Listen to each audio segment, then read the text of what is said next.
Today's Captain's Blog is made possible by a grant from the great and powerful Paul Pelusa.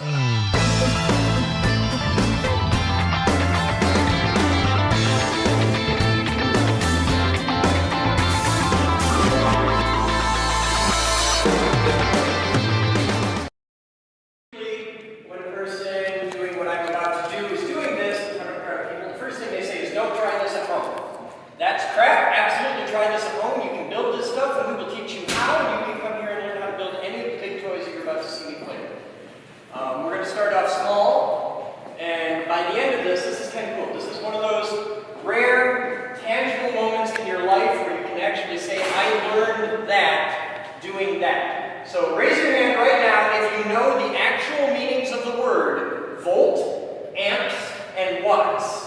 How many of you actually know what those three things are? And we know who the electrical engineer is. Okay, all the rest of you are about to learn what those are. We're going to start with volts. If you think of electricity like water in a pipe, volts is how we measure the pressure. It's the potential difference. This is what you can do with volts. I'm going to close this again. Okay.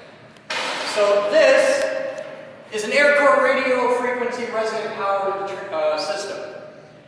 We call it simply a Tesla coil. It was invented by Nikola Tesla, and it's pretty awesome with what we're about to do with it. We're going to throw a spark through open air from here over to here. This is totally not the top off the flagpole. Really. Pay no attention to the bird move on. You'd be amazed what you can use for science. Clear coil. System hot.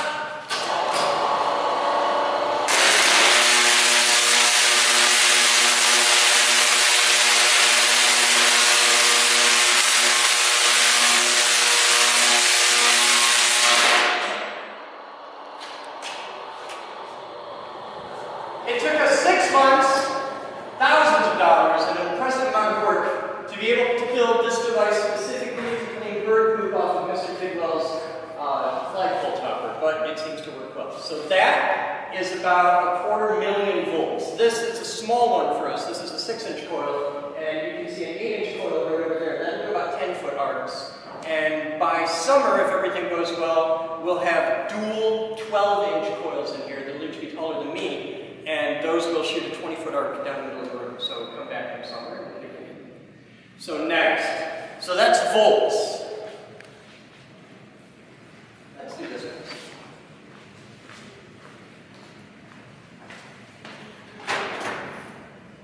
I'm going to grab for this a pair of really big rubber gloves, which we don't actually need for this demo, but I grew up in a dairy farm and this is like a comfort thing for me. You guys can all come over this way now. We're not going to do anything over there. It's going to be over here. Alright. This is a hot stick. On the end of this, another one of those unusual things to find in a high voltage lab, this is a knitting needle. This knitting needle is charged by these two big transformers. These are the exact same transformers that you will see out on telephone poles by your house. These, you see, have a 100 written on them. That means they're 100 kVA, about 100,000 watts. We double two together in series, so instead of only 15,000 volts, we get 30. So this is a really good demonstration of why you should never touch a down power line. Primary power, please. Secondary. So when a power line hits the ground and just grounds out, it looks like this.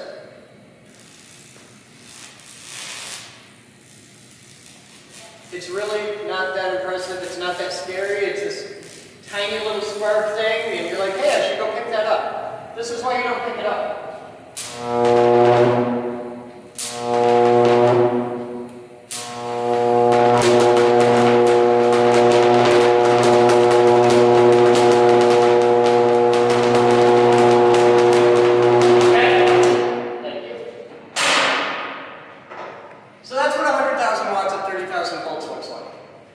And why you don't touch down power lines. They tend to hurt a little. That knitting needle demonstration. The knitting needle is the same one I've been using for 3 years, 2 or 3 years. It's definitely oxidized. It took the anodized purple coloring off of it. But our art department gets a lot of weird things donated, and at some point, Somebody donated a coffee jar full of knitting needles. I have it sitting up on the shelf over there. And they're like, these are good electrons. And they had a bajillion of them already. High voltage. Now we're going to put them all together and learn about amps. This is a piece of aluminum mesh. You can totally see through it. It's absolutely hollow. There's no hidden compartments or anything. It's just a piece of aluminum mesh. We're going to turn this into a fuse. So I'm going to take the piece of aluminum over here, load it onto our test stand under our really snazzy clamps. So there's a piece of aluminum. You want to be somewhere where you can see this. If you need to shuffle a little bit, this right here where my hand is where all the action is going to take place.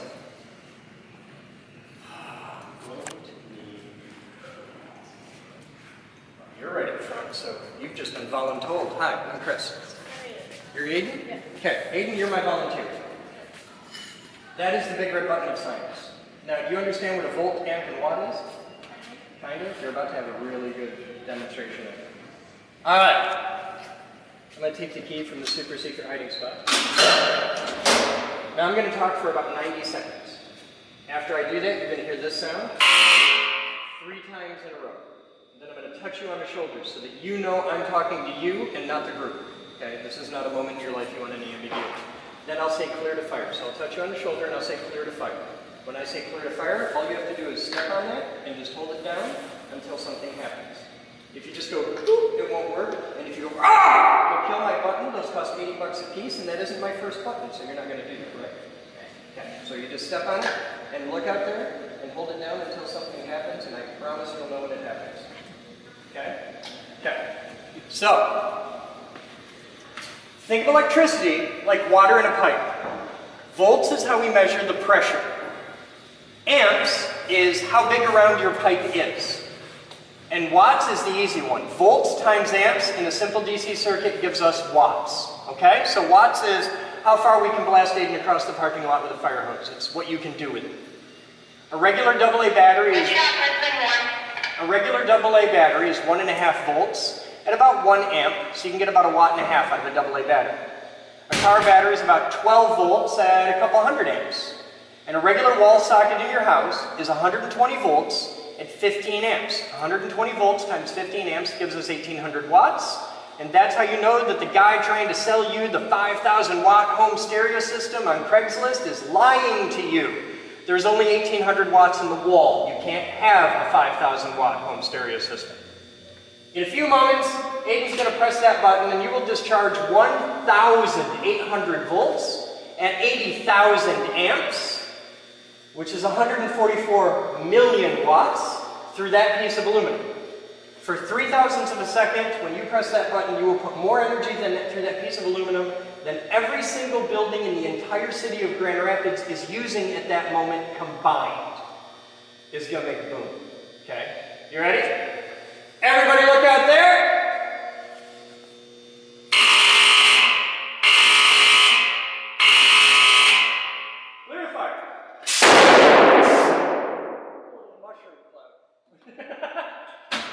Thank you, sir. You did awesome. I like to finish with a bang. Now, for anybody who has any questions, you guys get to do the most terrifying part of my week. Follow me. System's safe, 1.7 volts, we're good. Absolutely nothing left. Big book. Come on, don't be afraid. Oh, that's pretty good.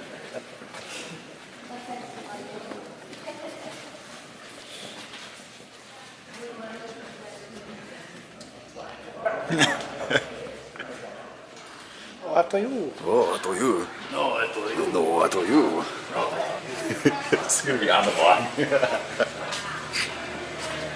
We're just gonna time lapse anyway, so it won't matter, but.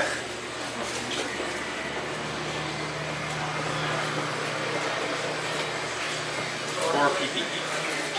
Shin guards. Might be helpful when you're like carrying table support. No, I know exactly what these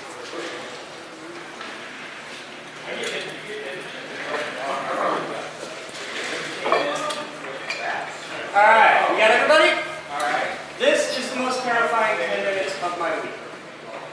At this moment, you have me on live television.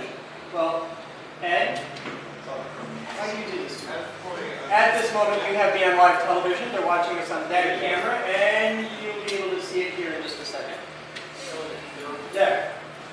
And you can see there's only like half a second of delay, and that's how, this is coming in off the internet, so that's how long it takes to go out and back. I'm not just a high voltage guy here, I'm actually the president and founder of the company. And because we are rather fanatical about weird arcane concepts like logic and reasoning and common sense, we're also fanatical about serious transparency and accountability. So as the president of the company, every week, after the entire public gets to come through for an open tour where they get to see every lab in the building, and we have no curation, anybody who wants to can come in, you guys could be billionaire philanthropists or West Side Barflies, we have no idea who you are. After seeing all of our secret sauce, you get me, the president of the company, on live television with no tape delay, no notes, no possible way to prepare, and no net. And you get to ask me absolutely anything you want for 10 minutes. There are no rules to this. I've even gotten boxes of brews. So, the clock is ticking. What do you want to know? You can ask me absolutely anything you want. Go. This seems like an insurance nightmare. How do we have monthly costs so low? Volume. Right. We have 5 different insurance companies. We have 35,000 members across it's just about 160 countries. It varies what countries are in there. We have members in all 50 states. We have hundreds of members locally. And I sat here a couple years ago and told a gentleman just like you, the only reason membership here costs $40 a month is I haven't been able to figure out how to get it down to 20. As of New Year's, it went down to 20. And that New Year's, we dropped the membership price down to $20 a month and tripled the membership. And we also became officially recognized as a national science center.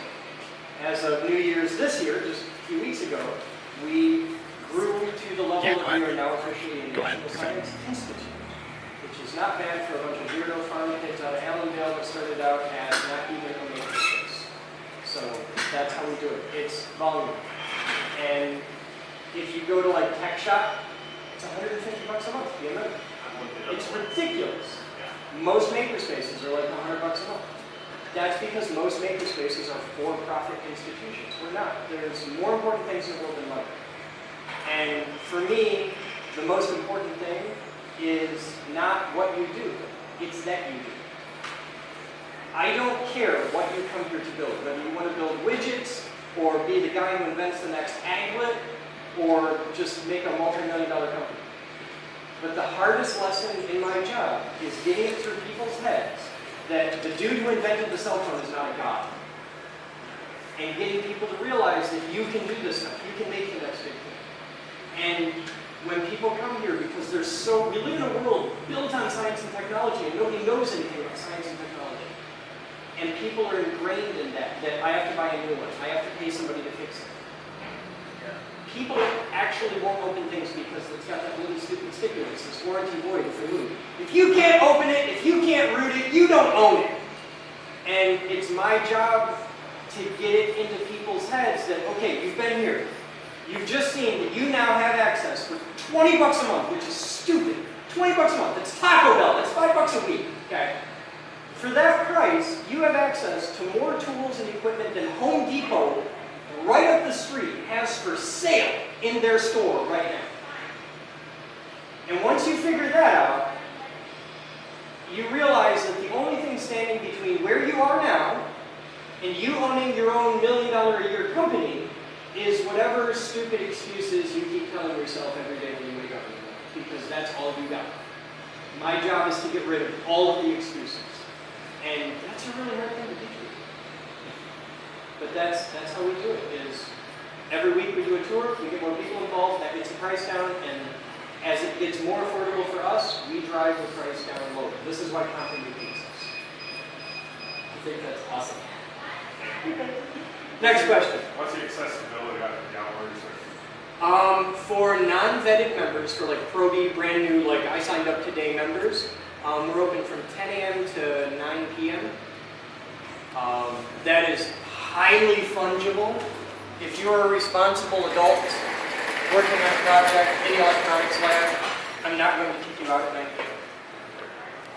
once you're a vetted member, which basically means you figured out that there's about 200 cameras here and you're not going to steal anything, and you're not a complete muppet and I can trust you with power tools, and you're at the level where you're autonomous, it's 24/7. We give you a key.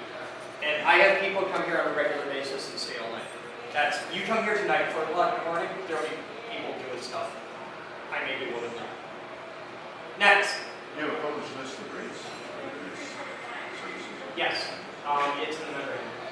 And I think it's in the website.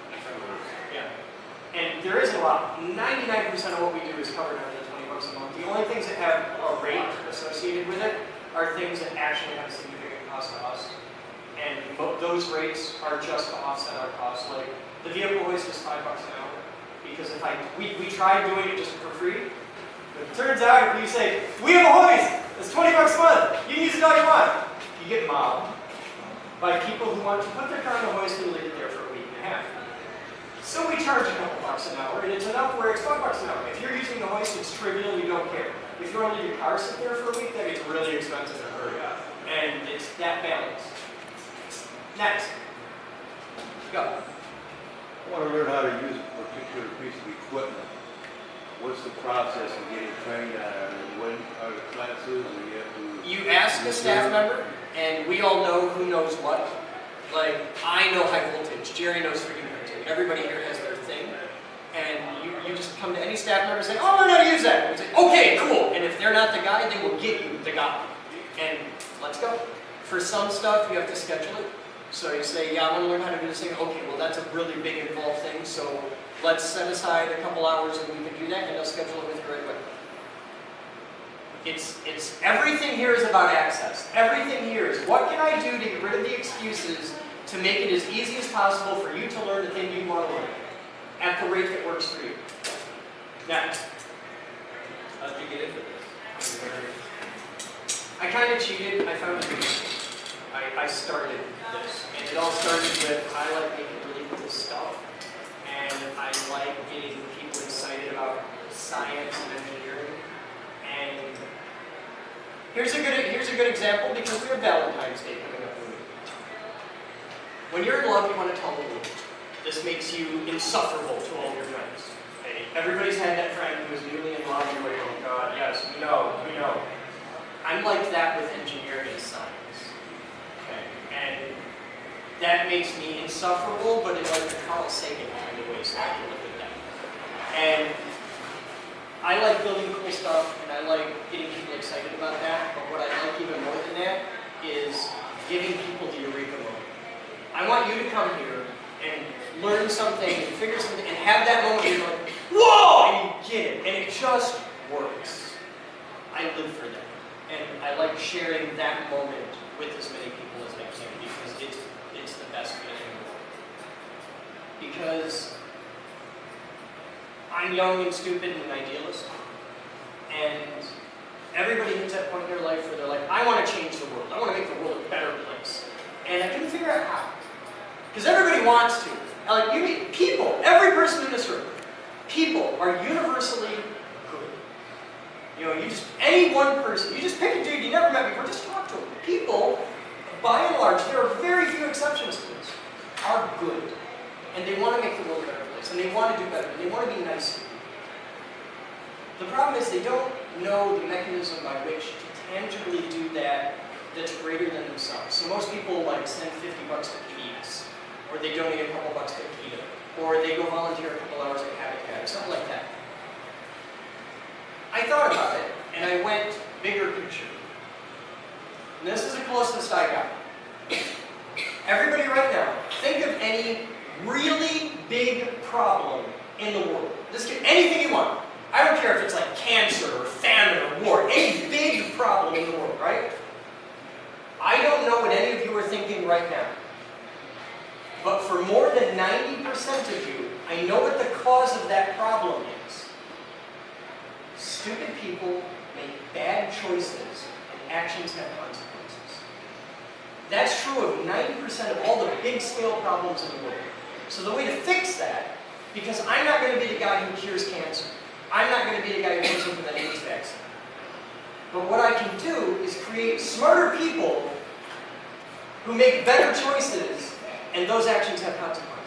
And then I can, in my own tiny way, help solve a bajillion problems in the world just by creating an environment where I don't care who you are, how old you are, if you're black or white or straight or gay or rich or poor, it doesn't matter, because all of that is crap. What I care about is that you have a tangible, passionate, sincere desire to learn. And I don't care what you want to learn. I just care that you want to learn, you want to do better. And if that's what you want, man, I'll move heaven and earth to make it happen for you. I don't care if you want to come here and build robots with your kid, or build rockets, or learn how to program, or do computer drafting, or 3D printing, or make t-shirts. I don't care. I care that you get off your butt and do something. Because that's how the world gets to be a better place. I want to create engineers because engineers solve problems. And that is my tiny little way of living in that universe. It's the best one I've been able to think of so far. Curing cancer is pretty cool a little bit. That's doctorate. They know what you do there. You kill one kid, and they're just like, no, can't do that. It's just a little kid. They didn't have a lot invested in it. Really, it's not like he went to college or anything. What else do you want to know? It looks like most of the parent class used to have their adults. You have kids programs. We do some kids programming, like we do Boy Scouts, Girl Scouts, church groups, youth groups, we do a lot of that kind of stuff. But most of the stuff we're geared at towards kids is either they come in with groups that have adults, or they come in with a parent. This is not a children's thing. Because I had a choice really early on. I could make it kid-proof, and it would suck for everybody else, or I could make it a real workshop. I grew up his age in my dad's workshop, standing in a puddle of chips, learning how to use a milling machine and a lathe and all that. I still have all my fingers, because I learned at his age that stupid hurts, so don't do that. So we took the approach, which is really weird in today's world where everybody wants to protect the wee precious children. I believe that the kid who eats too many marbles doesn't grow up to have kids that eat too many marbles. And your generation was the last to have actual responsibility. Today, my generation and the current one, we live in a world where everybody gets a medal just for showing up. Everybody is hell-bent on protecting the wee precious children because God forbid somebody gets hurt. I'd rather have a building that is filled with things that will kill you the moment you don't respect them and actually get to do real work and real science with real people. He comes here and hangs out, he's going to skin a knuckle, he's going to smash his hand with a hammer. Everybody does this. You learn not to smash your hand with a hammer. And I'd rather do that. And if parents have a problem with that, and some do, the children's museums right downtown. They have a $4 million budget. Go blow bubbles. Here we blow things up and play time. You got any plans to duplicate this? We have, our business model as far as chapters and like franchise is, honest to God, we stole it from the Girl Scouts. Because they've been doing it for a million years, they do it really well. The Girl Scouts are an amazing organization. And we like, okay, that's how you make chapters. That's exactly how ours work. And we have chapters all over the world as a result. There are geek group members, and if you walk in the big room with the cars and the robot, and look up, the ceiling is covered in flags. We never bought any of those flags. I don't require that you grow up and become, a rocket scientist or whatever. I require, though, that you get a fundamental education and not end up standing on the bus stop over here saying things like, why you is where you at. Because you can't fly a plane talking like that. A fundamental education is absolutely a requirement, and we live in a really cool country where we will give you that for free. All you have to do is show up, and they'll teach you really cool stuff like fractions, and how voting works, and things that you should know to be an intelligent, functional citizen in America. And there's a lot of people on this side of town, because this is the west side, this is not the rich side of town. The railroad tracks are right over at Seward, and we're on the wrong side of that. And there's a lot of kids in this part of town who don't have a computer. Like things that most of us just take for granted. I mean, raise your hand if you got a smartphone right now. Okay, almost everybody's got one, okay? You have a supercomputer in your pocket. You have the sum of all human knowledge in your pocket. And there are kids 3 blocks from here who don't have a computer. And the reason they don't is they can't go to Best Buy and spend $800 to buy a computer. But they can get $50 or or 40, and if they can't, I'll find a way to get a computer in their house. I've given away a hell of a lot of computers because I just want them to have this resource, because it's the compendium of everything we as a planet have figured out so far. Mixed with cat pictures, porn, and a lot of stupid. But it's in there. If you'll go digging for it, you can learn things. Have you ever gotten lost in Wikipedia? You know, you sit down just to look up a thing, it's like half an hour later and you're reading about the Vandal Kingdom in Germany or something. That, you know, this is, we've all done this. You just get lost in Wikipedia. These kids don't know what it means to do that, and I want to fix that. Because if I can get them doing that, I can get them curious. I can get them asking, well, why? How does that work? My ultimate dream is to make every high school kid in this part of town be the biggest pain in the butt for their teachers. I want them to be the kid that asks all the questions. That's what I need. That's how we do better. Any other questions? Did you come down and work for it? Who? A kid? Yeah, they come down and volunteer for it. You've tried like 5 times. What do you want to know? Some of them we made. The one right there, the wood, that one comes as a kit. We had to put that together. And we have a gentleman. He's a really nice guy with a really deep voice and a big beard. He looks like a very young Santa Claus. He's hanging out at BSL today. He made a 3D printer from scratch. He just sat down one day and said, I want a 3D printer, and started buying parts on Bowser. But he's a mechanical engineer and they do stuff like that. Also, if you see him, make fun of his hair. Alright, this is what you need to know. Membership is $20 a month. If you've come here on your own volition to come to the Geek group, you already should be a member because you're one of us, and just accept that. Go over there, bug that dude right now and say, sign me up. Because I want all of you to come here and learn stuff and do stuff and make it a little better place. Especially you. And yes, you can come volunteer and get a computer. Thank you, everyone. Yeah, he is. He's got the camera on the way. Nobody lost an eye and it's in. This time. I've seen those shots before where they take out the camera, man. Remember the huge snake by the tank? Yeah. That's in right. Nice. Yeah, it's in. Now let's go press the rest. Yay! Now the fun part. You're gonna have me run across the couch. Uh-huh. Then if it's not pressed in right, I can say it was your fault. That's kind of what I figured. See, that's why you use the thin one, but the thin one bends. It scares me. So why don't you put the thicker one down and the thin one on top of it? That's not on camera. Common sense. That's what I'm here for. Since yesterday. Alright, grab the hub.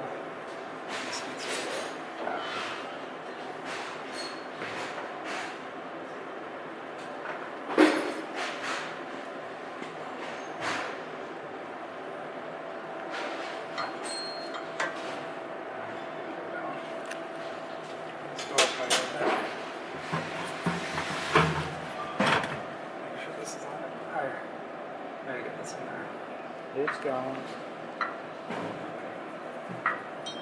There it is. Alright, make sure. Until it goes in a little bit, I have to hold my hand or something. Okay. I don't want to die. And you don't want to lose anything. Does that go where the rest of the hammers go? The mounts go on the far left So side. this, because it's going to be See, look, see where the window? Uh-huh. See where the old and black stripes are? Yep. Right there. Okay, thanks. Hopefully I can pull that fit in there. I don't know. Will it?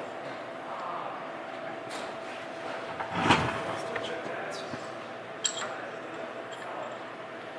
Good job without right pushing.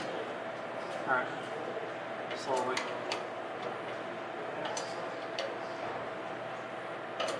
You lined up? Yep. Oh no. Alright, go. No, go ahead. Oh. Let's see if this... It's still lined up, right? So, You sure? yeah. That's just crooked inside. No. As I said, it does not look straight. No, it just tilted a little bit. Well, there's some tools we don't have that I would like to use. And, if I have with the wrong paper, it's not going to be easy or pretty expensive. It's not like an R8 or something. So yeah. I've seen some coming up for auction. Do you know the taper on these? I want to say they're like a 40 nm or something like that. It looks Cat 40. It also looks chewed up pretty bad. It's not going to take out the center of that paper. That's like the least pooch tool we have. Yeah, for the old set of stuff, yeah. Let's see here.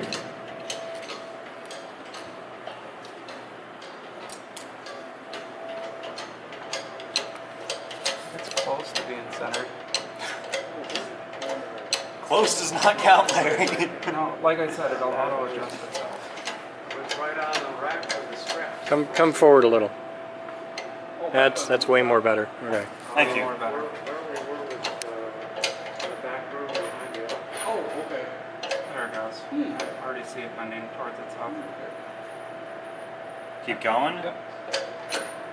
You don't even have to brush it. It'll tuck you Well, up. no, I'm watching the front of it dip down and the back is moving. Hold on.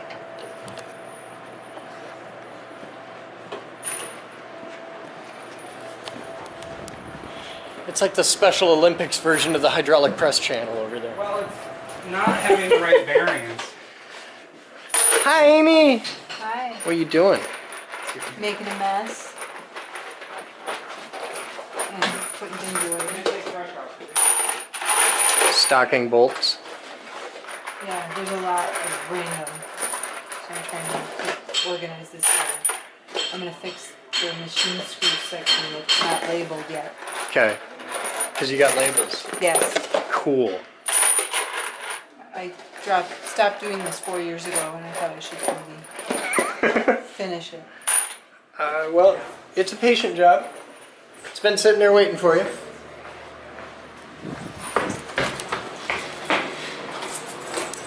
Hello. Hi. Did you have fun? Are you now officially spaced out?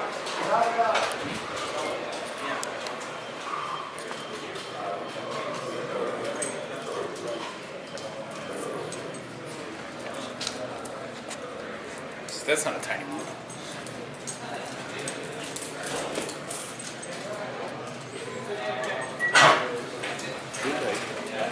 Hi. Are you happier with your screen now? Yes. Okay.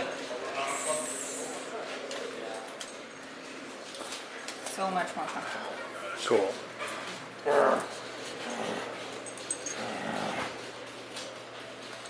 The most jacked science officer I've ever seen.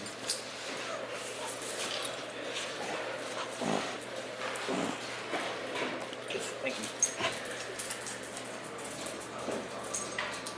Today's Captain's Blog is made possible by a grant from the great and powerful Paul Pelusa.